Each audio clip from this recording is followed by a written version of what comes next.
Hey everyone, this is Discount Diva 1. I'm going to make sausage and peppers. It's going to be chicken sausage from Premio. These are the peppers I'm using, zucchini, red onion, sweet potato, and some garlic and Italian seasoning. So I just defrosted those. So I'm going to chop everything up and I'll show you the other steps I'm going to do. So I'll be right back. Hey, I'm back. I cut all the vegetables. The sausage I put in last because I don't want them to overcook. So I even added chicken stock, olive oil, all Italian seasoning. I do add paprika for the sweet potato because it helps give a little sweetness to the potato and makes it taste really good.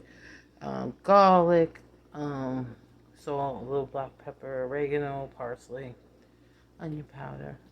And I don't know if I mentioned before, red onion, as you can see, I'm going to put in the oven and put foil on top. And I'll show you the next step after that. Just took it out of the oven, and this is the result. I'm gonna mix it so you guys can see. It looks pretty good. You could even put Parmesan, Pecorino Romano. That makes it good too. But this is a little bit low fat with the chicken sausage. So this is it with my video. I hope you enjoy. If you follow me, I'll follow you.